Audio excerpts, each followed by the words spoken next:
Docteur Chochard, vous êtes spécialiste de l'anti-vieillissement, anti-âge. Comment est-ce qu'on peut ralentir notre vieillissement pour vivre plus longtemps en pleine santé? Vivre mieux, plus longtemps, c'est le titre de mon livre il y a 20 ans. On a vendu à cette époque-là plus de 100 000 exemplaires. Donc ça veut dire que dans le titre, il y a la réponse. Vivre mieux, plus longtemps, ça veut dire que si on vit mieux, on vit plus longtemps. Alors, est-ce que l'objectif c'est de vivre plus longtemps ou est-ce que c'est de vivre mieux? Je pense que ce qui est important, c'est de vivre mieux. Qu'est-ce que ça veut dire vivre mieux? Voilà. Ce que l'on sait, c'est que les statistiques montrent que quelqu'un qui gère son capital santé, vous avez les 10 dernières années de notre vie que vous pouvez terminer dans de très mauvaises conditions, dans un fauteuil, scléreux, Alzheimer, Maladie cardiovasculaire. Maladies neurodégénératives, etc. Ça, c'est les 10 dernières années de notre vie.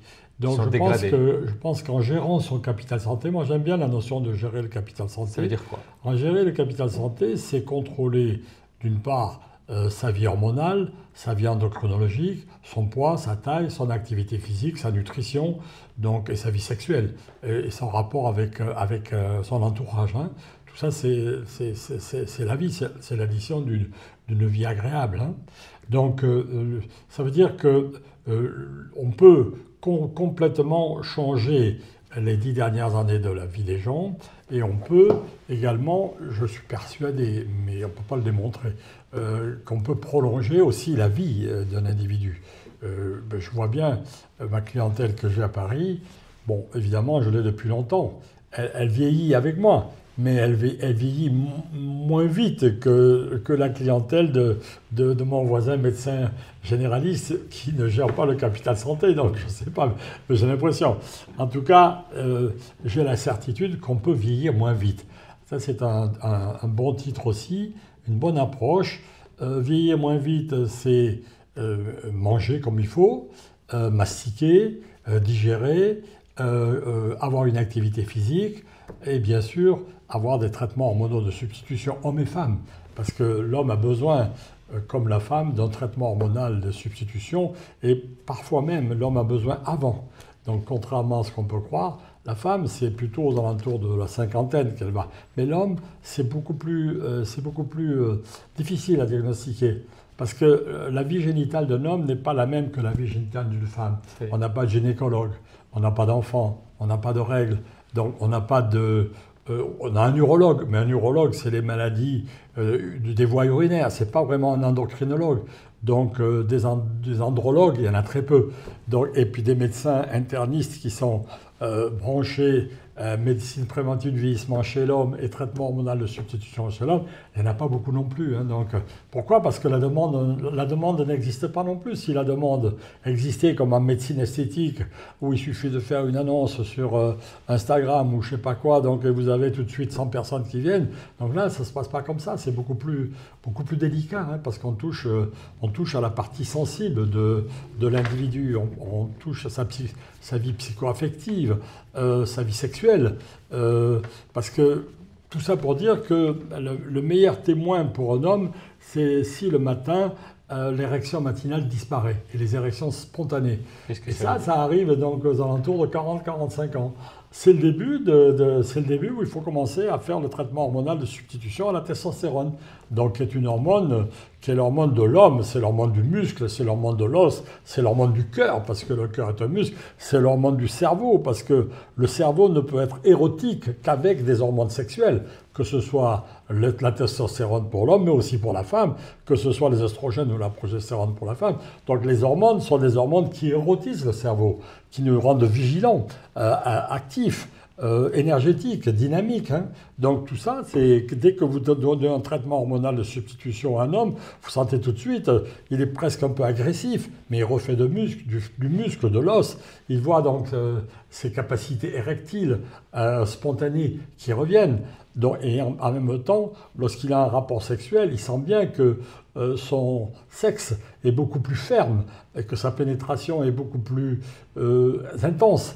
Donc, si vous voulez, quelque part, c'est l'acte de traverser, de traverser et d'échanger Donc la confiance, parce que si, rien n'est plus pire pour un homme que de sentir que son acte sexuel est perturbé par une érection qui faiblit. Le traitement hormonal de substitution chez l'homme et chez la femme est une nécessité. Et chez l'homme, je dirais qu'il faut commencer à partir de 40-45 ans. On commence à donner des traitements par voie cutanée avant de passer au mode injectable.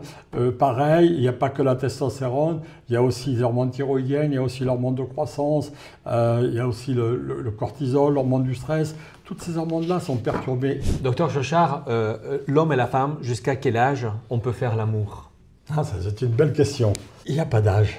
Je crois que l'amour doit être gardé jusqu'à la fin de sa vie. Parce que quand on échange de la tendresse et de l'amour, qu'il soit sexuel ou sans sexe, parce qu'il peut y avoir de l'amour évidemment sans sexualité, mais en règle générale, la sexualité fait partie de la vie amoureuse. Alors la vie amoureuse de l'homme et de la femme, dans la mesure où la femme est traitée avec des oestrogènes, de la progestérone, et également, alors ce qu'on oublie souvent, c'est le vieillissement intravaginal qu'il faut traiter aussi. Donc chez la femme, il faut donner des hormones qui ont des actions au niveau du vagin, qui permettent de maintenir une bonne lubrification et un bon désir. La femme a besoin de testostérone aussi pour lui donner du désir sexuel. Donc parfois on donne un peu de testostérone. Donc de ce point de vue-là, la féminité de la femme, il faut parfois la booster, le médecin peut le faire, et les hommes c'est pareil. Donc ici vous avez, alors il y a quand même des choses qui sont magiques, qui sont intervenues. Depuis que je pratique la médecine, quand j'ai pratiqué la médecine il y a 40 ans et que j'étais interrogé par un homme qui me disait ma vie sexuelle est en train d'un peu perturbée, j'ai moins de vigueur, etc. Mes érections spontanées, j'en ai plus. Ben, je n'avais pas beaucoup de réponses. Hein. Puis 20 ans plus tard, donc, on a eu d'autres hormones qui sont venues à notre disposition. On a commencé à faire des traitements hormonaux de substitution. Alors l'avantage des hormones, c'est qu'elles donnent le cerveau, elles érotisent le cerveau. Donc elles vous donnent le désir, elles vous donnent la libido, elles créent de la libido et du désir. Et puis après, il y a quand même du désir. À l'érection, c'est un autre mécanisme. Et là, donc Dieu merci, on est arrivé avec des molécules comme le sildenafil, le vadénafil, le vardenafil, le lévitra, donc toutes ces molécules qui permettent de rétablir une bonne vascularisation du pénis et d'avoir un geste thérapeutique et changer, parce qu'on a changé, on a complètement changé la destinée de la vie sexuelle de l'homme, qui avait une vie sexuelle qui s'arrêtait à 50 ans, qui s'est prolongée grâce aux hormones entre 50 et 60 ans, et qui s'est encore prolongée de 60, 70 ans et au-delà, à partir donc, du moment où on a eu ces nouvelles molécules donc, de l'érection. Donc c'est fabuleux.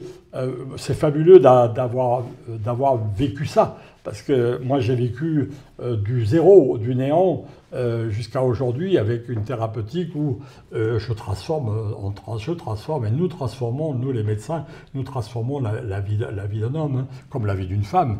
Quand vous arrivez à prolonger une sexualité dans un couple, donc ça fait partie de l'harmonie du couple, encore une fois, l'harmonie. Docteur Chochard, merci beaucoup. C'était une interview formidable et j'espère qu'on va pouvoir continuer nos conversations dans le futur. Avec plaisir. Merci beaucoup. Merci.